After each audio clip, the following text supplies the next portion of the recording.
Dernière des 4 stations thermales vosgiennes à ouvrir ses portes et peut-être la plus attendue au regard des épisodes précédents, celle de Plombières-les-Bains.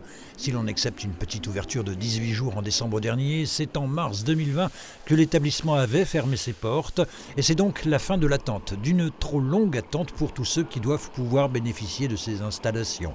Redémarrage en douceur donc, mais redémarrage tout de même de l'établissement qui accueille depuis ce lundi matin ses premiers curistes, une petite soixantaine de personnes venues pour soulager douleurs rhumatismales et troubles de l'appareil digestif. Depuis que la confirmation officielle a été faite en fin de semaine dernière, le standard n'arrête pas de sonner avec des curistes, des fidèles pour la plupart. Des fidèles à l'exemple de Gabriel. J'attendais l'ouverture avec impatience.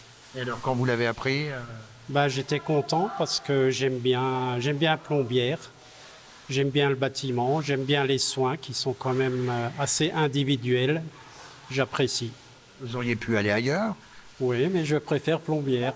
Jacqueline souffre de fibromyalgie, une affection chronique que seule la cure soulage vraiment. On a beau dire, c'est fatigant, mais ça fait du bien et on est quitte de prendre autant d'antidouleurs, quoi.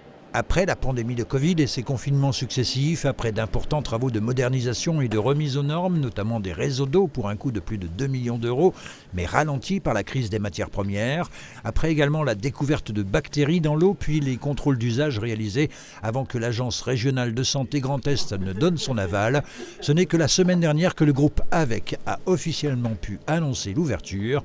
Objectif désormais, atteindre les chiffres de fréquentation de 2019. En 2019, on était à 3 991 curistes, donc pas loin des 4000. Donc le but, c'est de remonter doucement, mais bien, pour pouvoir, au fur et à mesure des années, donc remonter sur une station vivante, pleine de rire et de joie au niveau des curistes, pour atteindre notre quota au moins de 4000 curistes. Du côté de la municipalité, si on se félicite de ce redémarrage, on reste cependant très prudent, d'autant qu'une reprise de toutes les propriétés du groupe AVEC sur la ville, avec un partenariat public-privé, est plus que jamais d'actualité. Moi, je ne ferai pas de commentaire aujourd'hui parce que maintenant ça se passe entre 2 groupes privés et que je n'ai pas toutes les infos déjà et que je veux surtout les laisser faire ce travail de négociation tranquillement, loin des caméras et des micros. Il a été demandé par la commune au groupe AVEC de vendre les termes et une évaluation de ces termes, évaluation qui a été faite à 7,9 millions d'euros entre les murs et le fond. Tout ça a été communiqué à la mairie.